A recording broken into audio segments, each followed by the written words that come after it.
It's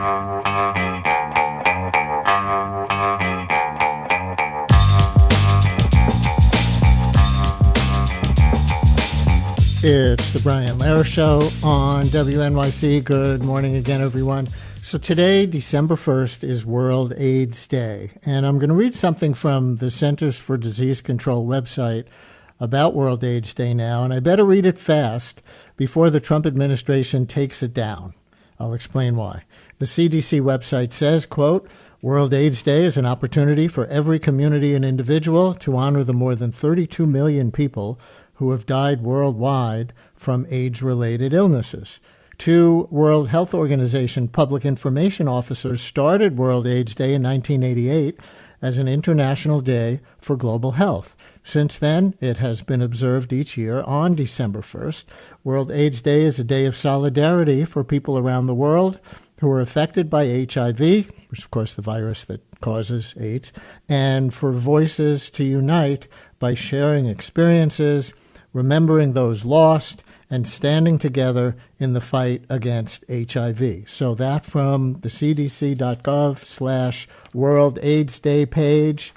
But like I said, you better read it quick because the New York Times reports that the State Department has instructed federal agencies and grantees to avoid any public messaging about the day, including on social media, in speeches, or through official communications. Now, this abrupt silence comes at a moment when the administration has frozen foreign aid and upended longstanding HIV programs worldwide, leaving many clinics and partners unsure what support will continue, and with estimated body counts being really shocking in the numbers that are coming in.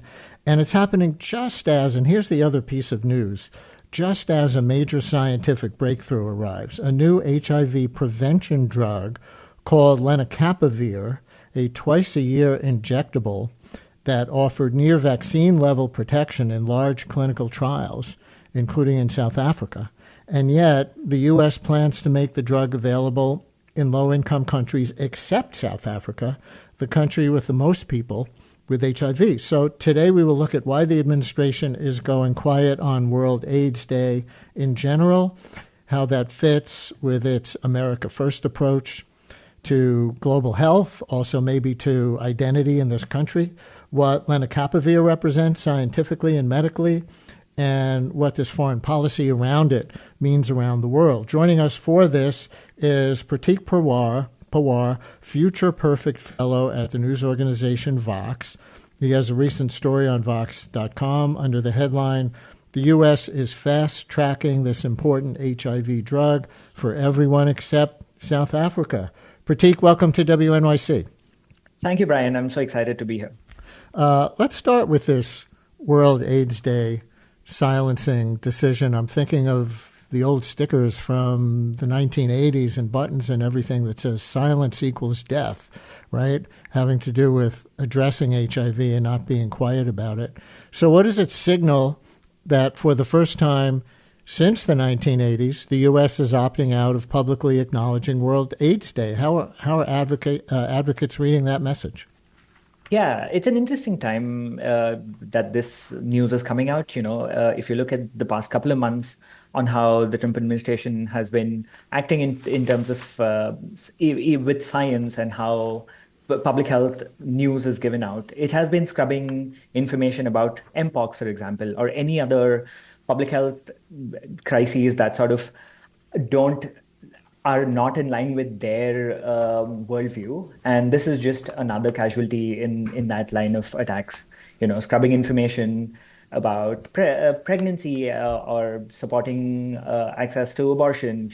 This is just one more thing on top of that. And advocates that I've been speaking to have been clear that, this is going to actively harm people, people who need access to information about HIV/AIDS and how to prevent this deadly disease. And I've been hearing news about this. It's quite shocking to the advocates as well. As the Times article points out, so far this year, the White House has issued proclamations for dozens of other observances, including to take another Medical Condition Day, World Autism Awareness Day. So apparently there's something uniquely politically incorrect about HIV and AIDS compared to other diseases now under President Trump.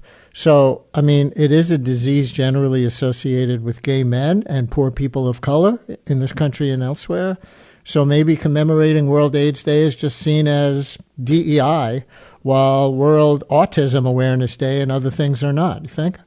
Yeah, I think so. Yeah, and HIV isn't like, your cholera or your regular flu. It carries a lot of deep stigma. It's tied with sex, sexuality, and drug use, all of which is moralized in many societies, and increasingly even the United States. So it is par the course of what the administration has been doing with other diseases like autism and.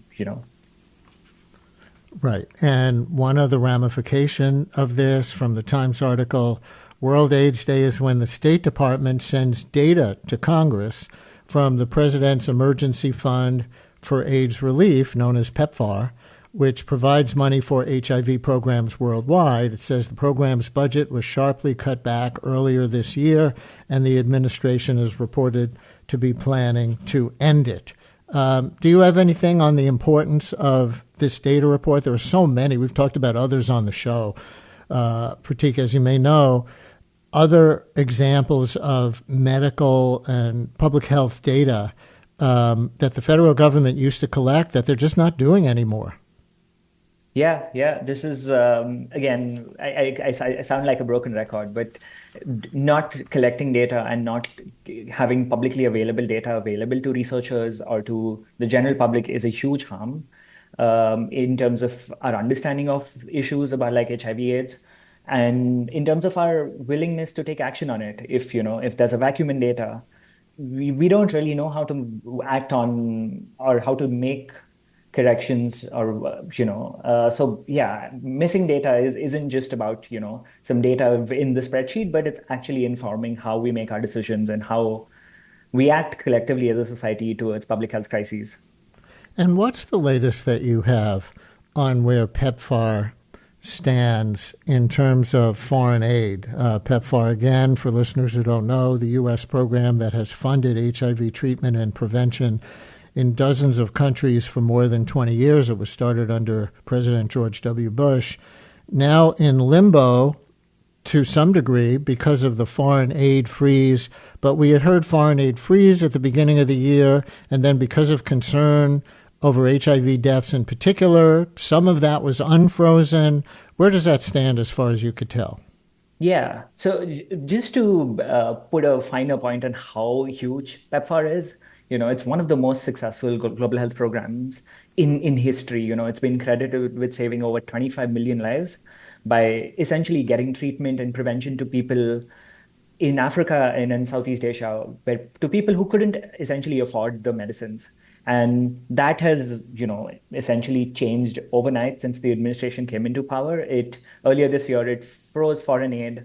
It essentially gutted US aid. And now, for surprising reasons, PEPFAR is making a comeback. But it's surprising how the administration is sort of using PEPFAR, this really successful big HIV program, to roll out this new drug that we have, lenacapavir, which is again like a breakthrough drug, and we can talk more about that. But it's using that rollout as like a political tool to reward countries that are in line with US's vision of the world or the way it sees the world. And it's using it as a carrot and stick, diplomatic carrot and stick, to punish some countries that are not in line and then reward some countries that are in line. And we can talk more about how it fits into the America First global health strategy. Yeah, I mean, this sounds like something we talked about earlier in the show in another segment, where the Trump administration is fighting alleged drug smuggling from Venezuela, but pardoning the former president of Honduras, who was a convicted cocaine smuggler, trafficker in this country, pardoning him because his politics are in line with Donald Trump's politics. So you're saying they're using a life-saving medicine in that exact same way? Yeah, more or less. And, I've spoken to activists on the ground in South Africa. And South Africa has become one of those testing grounds where this America First policy is sort of playing out.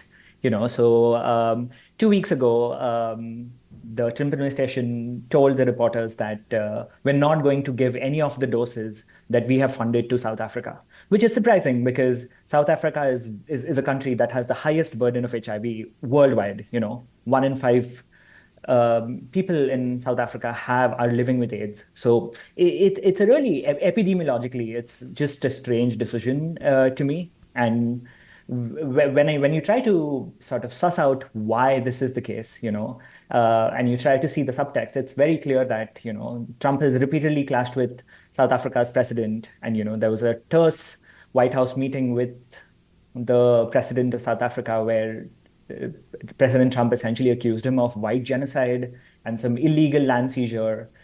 There's been a bunch of repeated attacks on South Africa politically, and that sort of pushback has now blended into this geopolitical pushback from the Trump administration, where they've essentially decided that we're not going to give any of our doses to South Africa.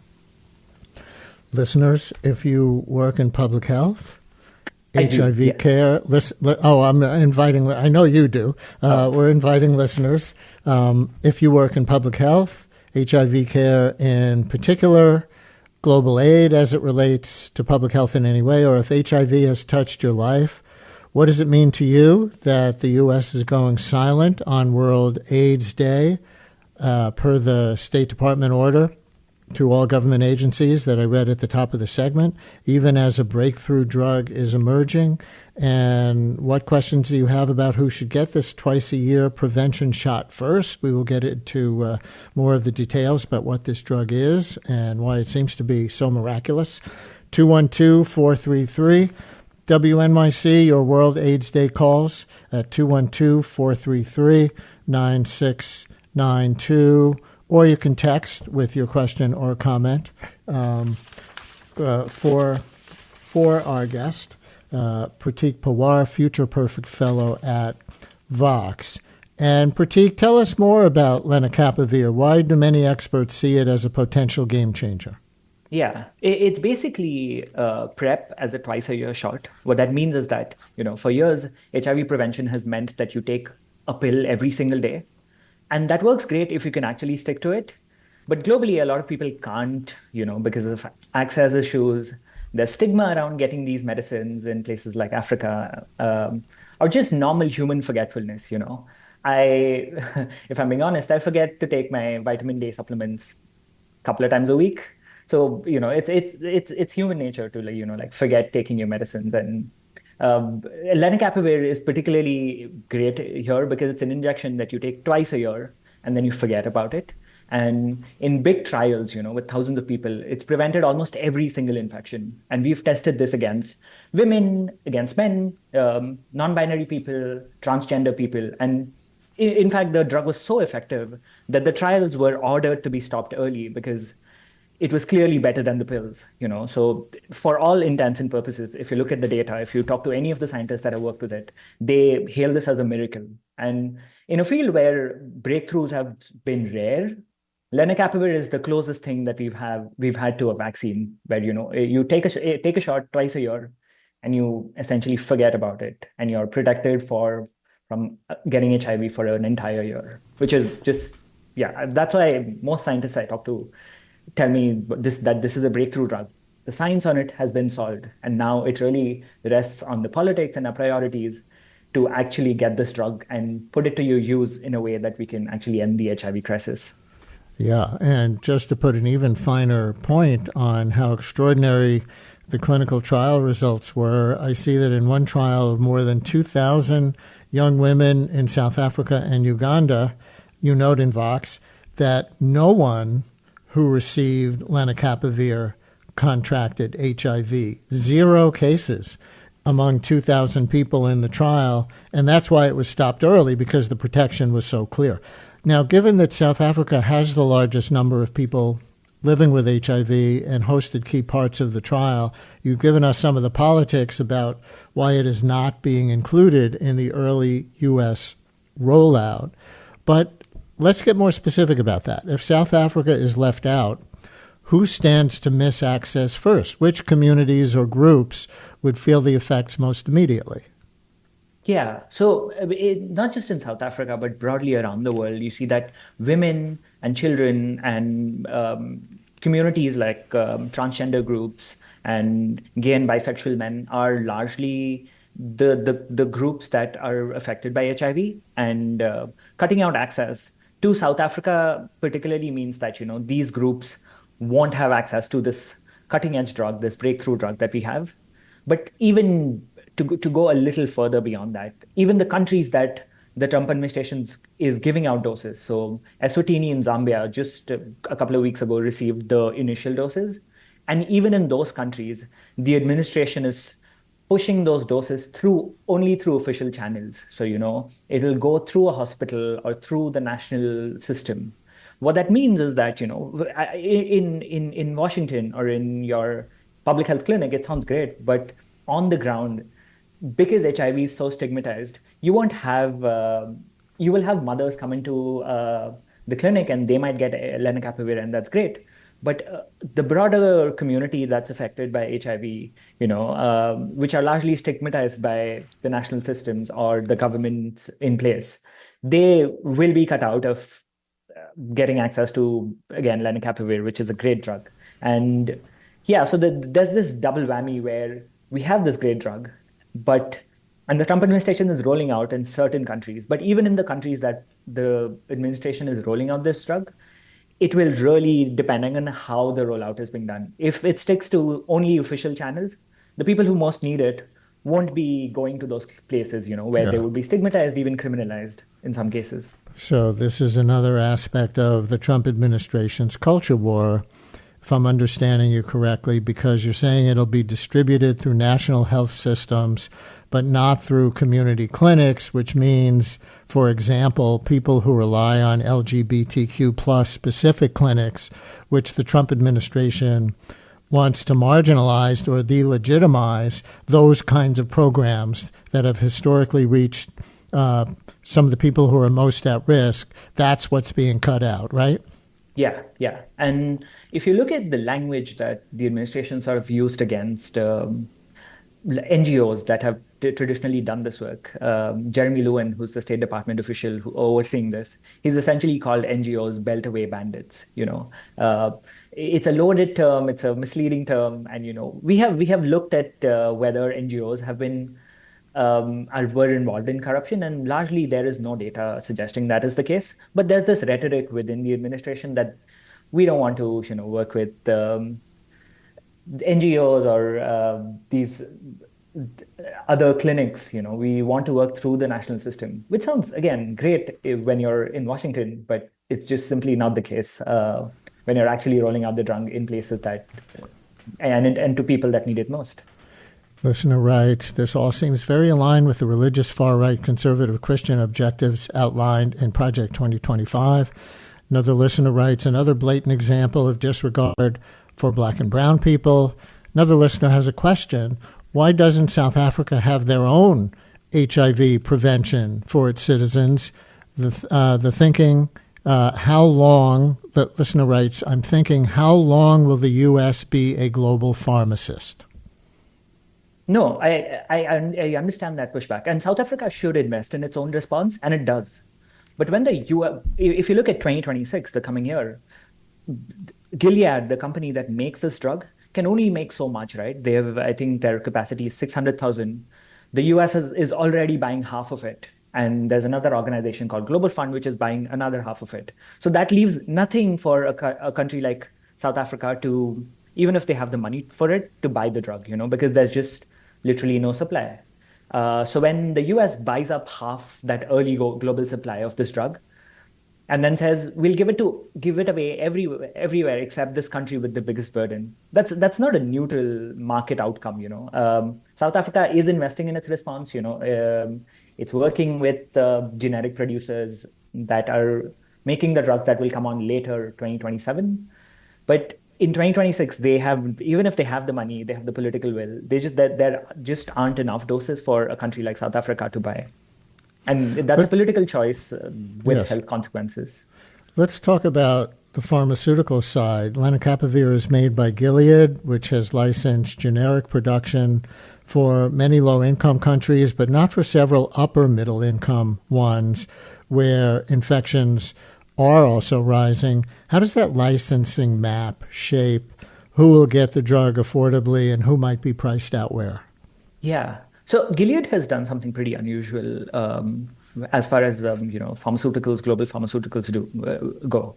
They've signed royalty-free licenses with 6 generic manufacturers, and in those licensing deals, they have said for 120 low and middle income countries, these generic manufacturers can give their drugs to whatever $40 a piece, a $40 a year price, and through PEPFAR and Global Fund, and that's great.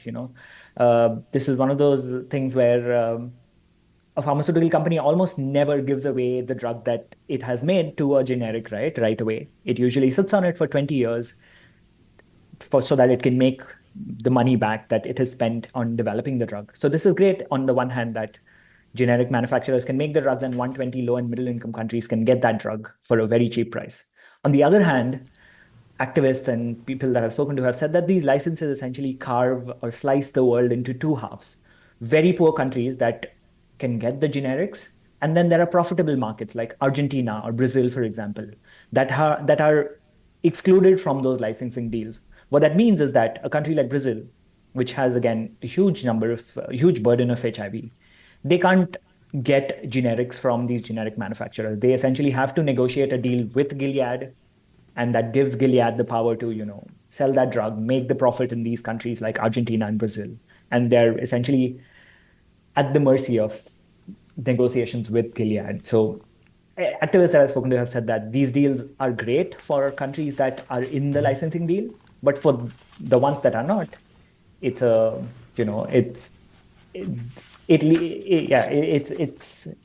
bad hand that these countries get.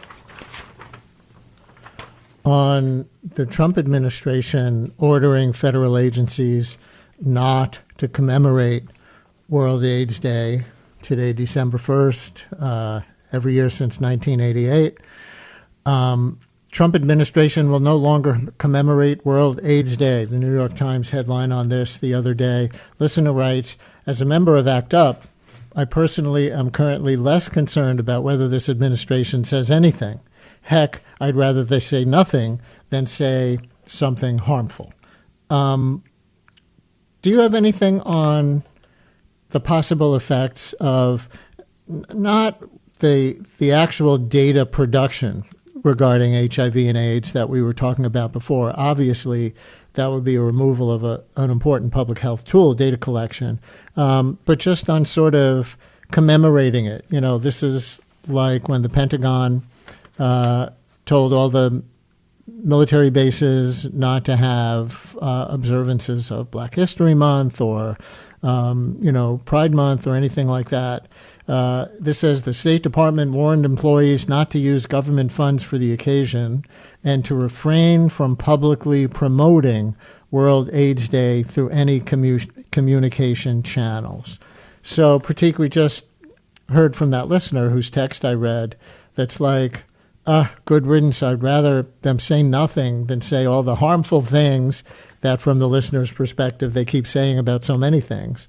Have you heard from anybody yet on the possible ramifications of, if any, of just not having these commemorations or these formal public recognitions? Yeah, I think it matters that we pay attention to things that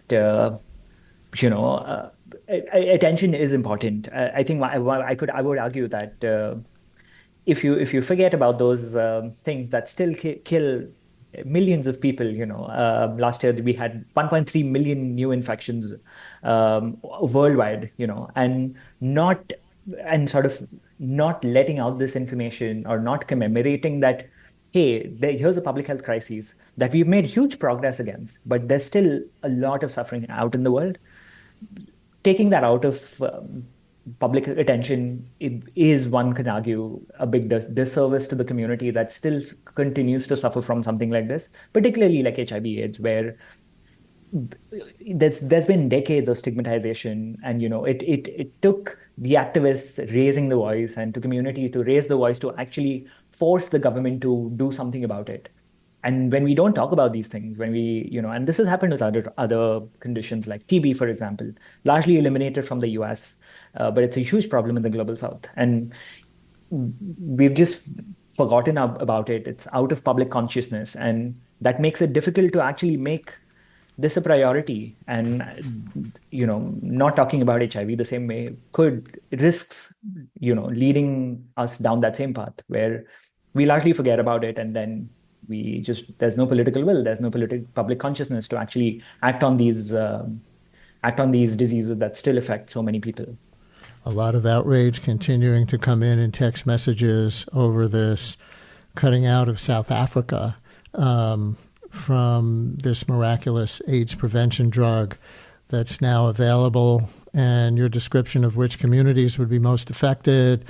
Another listener writes, so dark-skinned poor people in South Africa die and Afrikaners take over.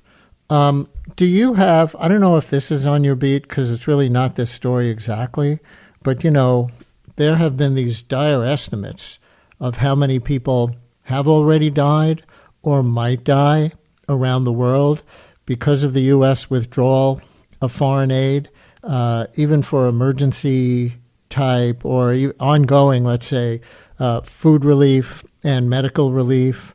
I believe there's a new New Yorker documentary about this with some numbers that are at least estimates. Do you have anything on the actual life and death consequences of the way the U.S. has withdrawn already from medical and food relief around the world? Yeah. And this is, again, an area of active investigation between public health. So take this information with a grain of salt because we don't have like a specific information yet. But there are, credible epidemiologists who've sort of tried to understand and model how cutting off aid is going to impact. And there's a researcher named Brooke Nichols at the Boston University. She's an epidemiologist and a mathematical modeler. And she's maintained a respected tracker of how these current US aid and larger foreign aid impact cuts, what the impact is going to be. And her tracker, as of now, I can see 600,000 people, according to her tracker, it says deaths that have been attributed to funding discontinuation by the US. And she breaks it down by malaria, by pneumonia, by additional deaths related to malnutrition. Again, this number could be, off by hundreds maybe. And, there's another report in the Lancet that sort of tried to look at what the impact of US aid cuts will mean to global health around the world. And they arrived at a number, I think, was it 40 million by the end of 2030? Again, these numbers, I wouldn't focus too much on the specific numbers of it, but directionally they point in the right way, in the sense that these impacts have clearly had an impact. And I urge the listeners to go watch the documentary. I watched it over the weekend by the New Yorker, and it's really stunning to see how decisions that were made in Washington by Elon Musk and the administration are actively harming people. And the New Yorker, sort of the documentary, tries to go on the ground and tries to talk to people and see what the impact is. So yes, I don't have specific numbers for you, but it's in the hundreds of thousands for sure. Pratik Pawar, Future Perfect Fellow at Vox. He has a recent story on Vox.com under the headline, "The U.S. is fast-tracking this important HIV drug for everyone except South Africa."